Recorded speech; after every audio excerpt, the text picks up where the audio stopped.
Welcome to Dance to Heal. I'm your host, Jenny C. Cohen. Join me as I share stories of how dance and movement can bring healing in a way that is safe and tailored to your life.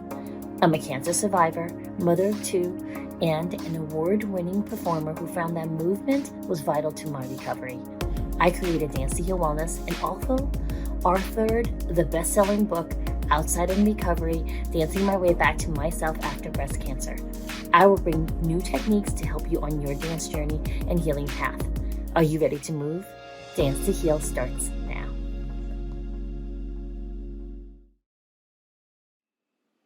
Welcome to the Dance to Heal podcast. I am so excited you're here. I'm going to read to you today's ways to say no off of my daily calendar. Consistency is the most crucial part of the process. How many of you have not taken a full breath since you woke up this morning? I did not realize that I hadn't taken a full breath for most of my whole life, my entire life. Even once I learned that I wasn't breathing fully, I still wasn't consistent in reminding myself to take a breath. On my phone now, I have an alarm that goes off every day at 11:11 a.m. I'm going to show it to you, to remind me to do a breath. So, see that? 11:11. And you see I'm supposed to go to bed at 10:36. That's still a habit in the making. I'm learning to say no to the parts of me that want to stay up late at night working to prove my worth. That's still a work in progress. How often are you doing the things that allow you to be fully present in your life, in the moment? I used to think meditation was to be free of thoughts. I would sit in my really cool yoga class with my professor when I went to Boston University Sargent College for my master's in occupational therapy. And a bunch of us would go to one of our professors after class to do class. And a lot of it, this particular method of yoga was mostly breath work, lying down with some occasional movement. I feel it's a precursor to the workout, which is somatic exercises. I'm going to be certified in her level 1 soon. And at the same time, inevitably, I would be the one who would fall asleep and snore through most of the session. And then they would gently wake me up after they gave me an extra 10 minutes of sleep.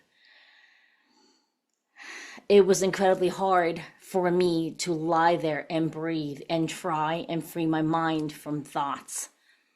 So because I felt so trapped, I would just go to sleep and free myself of that effort. Seriously. For me, I came to a realization when I started to make peace with my body and started to listen to what my body wanted from me. It wasn't to make my body stay still. I had been in freeze and fawn response for most of my life. That to then say, oh, you're going to learn to manage your mind by keeping your body still. It had the reverse effect, and it would actually cause panic attacks. I would have panic attacks and not realize. When you try something new, I'm going to ask you again, this running theme is to check in with yourself and ask, is this something that is really for me now?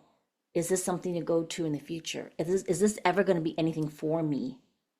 And then when you ask your body will let you know, versus you asking other people whose sole purpose is to get you to buy in, whether it's free or not, right? To buy into their school of thought, to buy into their philosophy or their grounding technique or their way of centering.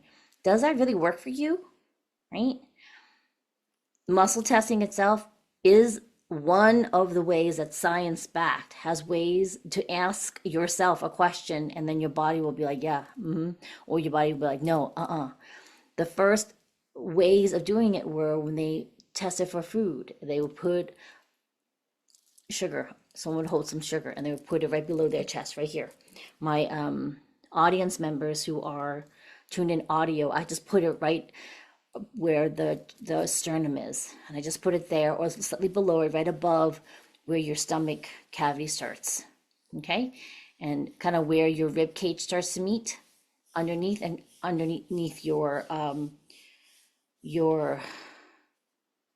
your ribs. Like if you outline your ribs, you'll feel them in the front, and then where they meet up right in front of your chest.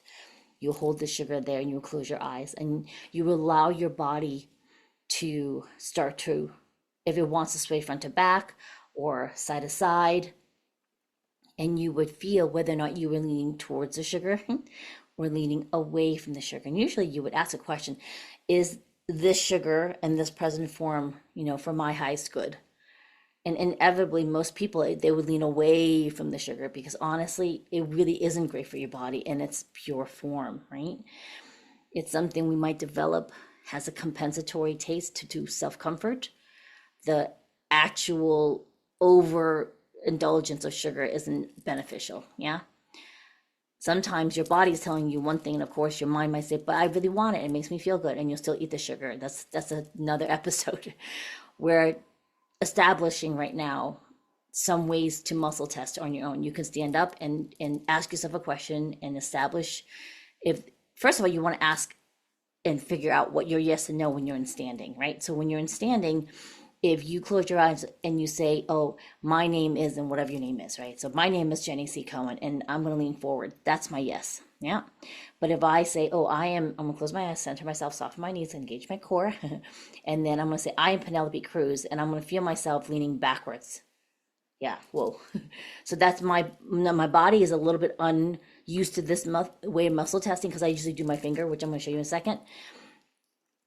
Usually, though, I have met friends, and we just recorded an episode where her episode is going to launch where she likes to do physically getting up and doing muscle testing.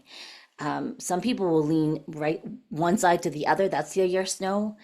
You can also do a second test for your yes, which would be like your color eyes. Mine are brown. So I'm going to be like, soften my knees, and I'm going to hang my arms down, right? You can do it with me. And then you're going to ask, my color eyes are brown.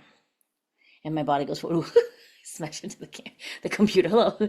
And then I've always wanted green eyes. So my color eyes are green. And my body, if I don't force it to go forward, my body naturally comes backwards, right? So that's in the standing up muscle testing. My yes is to fall forward, and my no is to fall backwards. Some people is the opposite. So you want to establish it, even though in a lot of current muscle testing theory schools, yes, because you're going towards it, no, when you're going away from it. Does that help? Yeah? Good. Now, there's other ways to muscle test. You can do the closed finger technique, and when something is strong, it's usually a yes. So if I'm trying to pull my fingers apart with the other hand by that seam and I can't pull through, that's a yes, right? How do we know? My name is Jenny C. Cohen. Yes.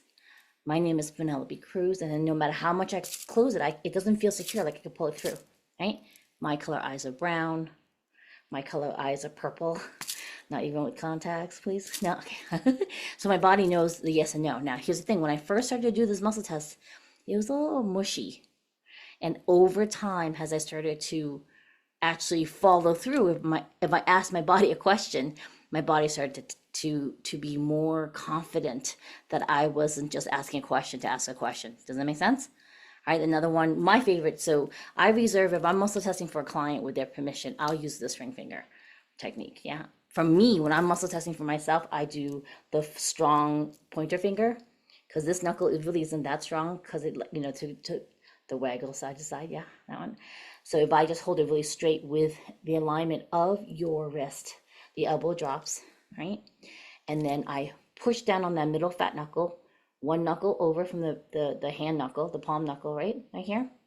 And then my name is Jenny. So I take your finger off. My name is Jenny C. Cohen, or your name is your name. And then I'll push it down. And it's very strong. My name is Penelope Cruz. And no matter what I do, I can push it down. I can really push it no matter how hard, right? My eyes are brown. My eyes are golden.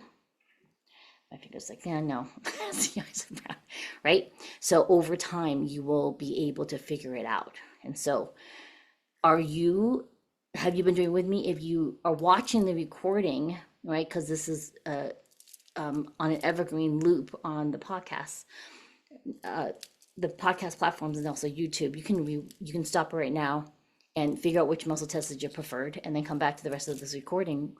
What now I want you to ask yourself: have I been making enough time to take a full breath during the day? All right, so have I been doing that? Yes. Was I doing it before? No. Right? Could I be doing more of that in my everyday? Yes. All right, so I'm going to listen to my body. I probably said, I'm going to ask, should I set another alarm like the 11:11? Yes. Yeah. Does that make sense? Now, I have other clearing techniques that I do with my clients that also incorporate breath. So I think that's what my body's taking into account outside of those sessions. If I miss a centering, grounding ritual that I have, like it's just a series of things that I do to keep my energy really clean. If I miss that, because sometimes my days are busy, I might stay up late or I get up late, yeah, or something unexpected happens on a phone call. Life gets lifey, right? Then and I miss that exercise or that series of steps I take in the morning to remind myself to take breaths, then I'm just relying on the 11:11 alarm, and that's barely enough, right? So for you, how often are you setting the time to take your breath, right? Because remember today's little reminder, right? Consistency is the most crucial part of the process. Now, I'm going to add the quality is also important, not necessarily the quantity, the quality. When my children were training as elite athletes in rhythmic gymnastics, they were told you just have to practice. And what we realized for them, what was most effective was to have clean, clear, precise practice. And then they didn't have to do as many reps, right? I know there are absolutely benefits to doing a move 10,000 times to become a master of it. Yes.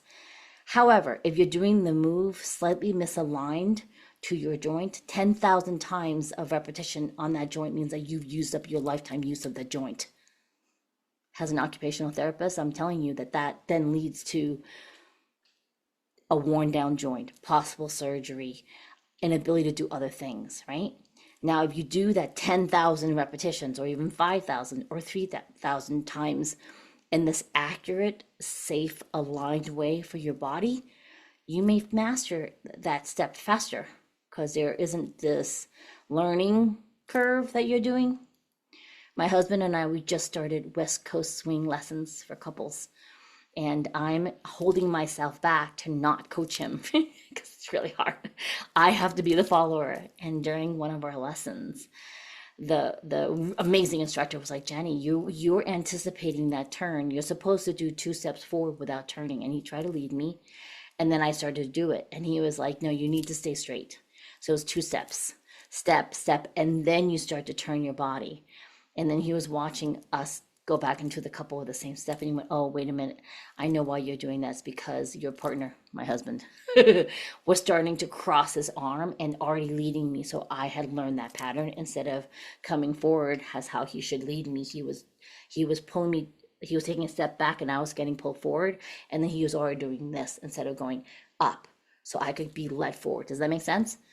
And he'd been doing that for so long that I just was automatically going, turning, even without that guidance, even when the instructor was going the proper way, right? So the consistency is key. Small steps and clean and clear consistency, right? So you don't need to do an alarm and expect yourself to do it every single day, or otherwise you failed. It is the 11:11 alarm goes off for me, right?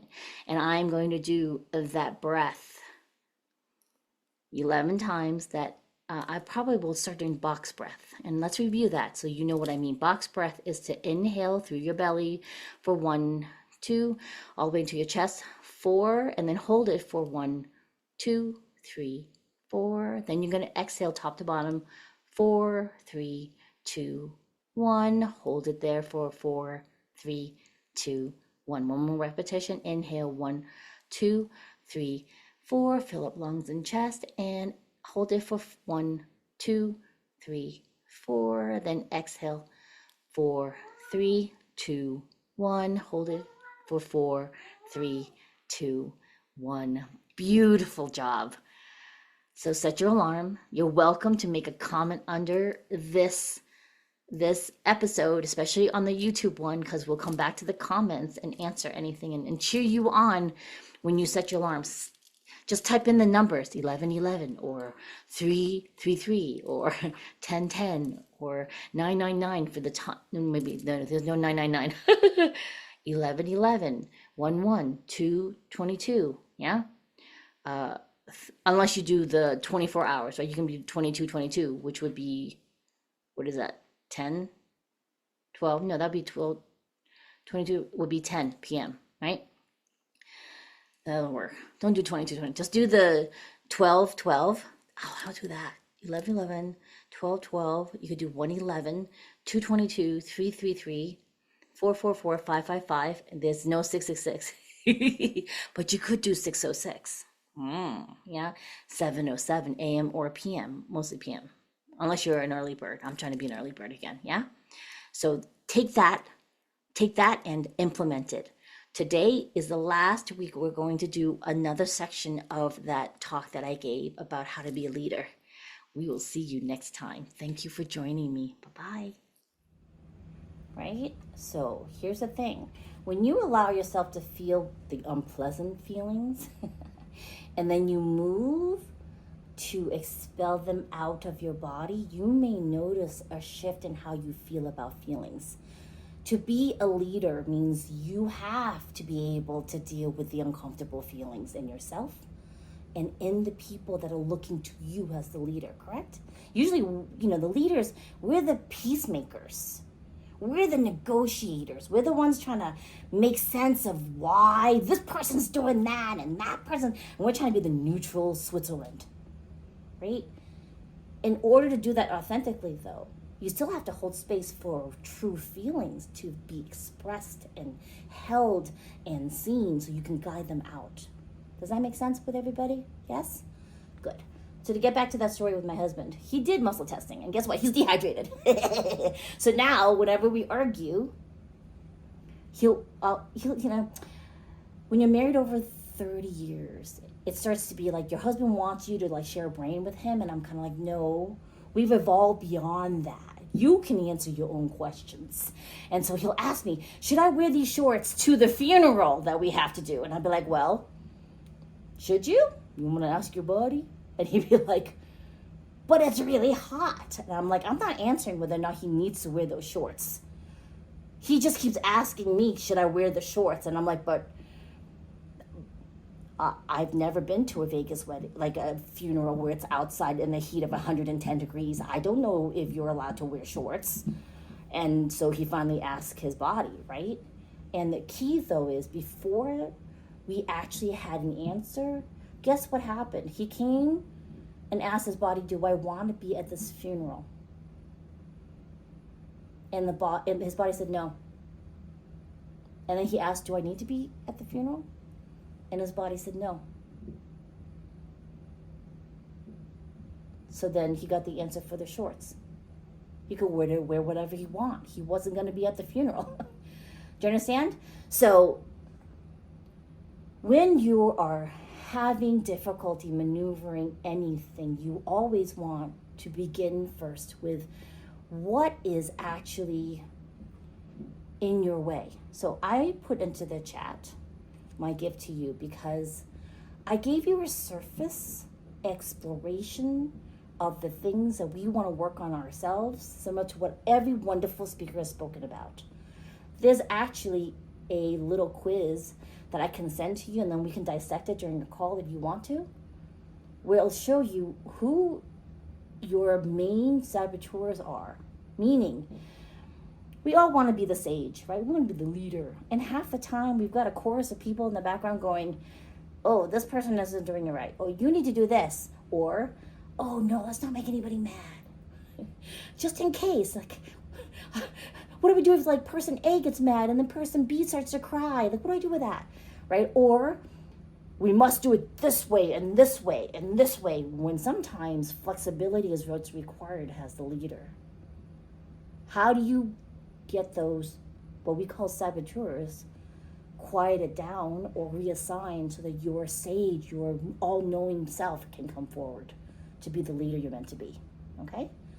All right, so I would either email me or text on your cell phone. If you're not on your cell phone, go to 845-590, text that, 845-590-5645. And it'd be nice if besides texting saboteur, you don't even have to spell it right. It's just Sabo if you need to. Give me your name so I'm not asking, may I ask who this is? Just give me your name so I know who you are. And then I'll send you the assessment, okay? It's the best way for us to connect. Here's the thing though, and I'm gonna leave this, I'm gonna kind of end my presentation because I could talk another 40 minutes about this. I'm so excited about it. If you're not daily moving, physically moving, and then asking your body questions so you know where you stand, then you cannot be there for the people you're leading. I tried doing that, y'all. I tried to be there for my family, for my work, for my friends, everybody, but I wasn't there for me. Thanks for listening to Dance to Heal with Jenny C. Cohen. Come back next time to hear stories of recovery through movement and learn more ways that you can move your body. To work with me and continue your journey, visit OutsideInRecovery.com. Are you ready to move?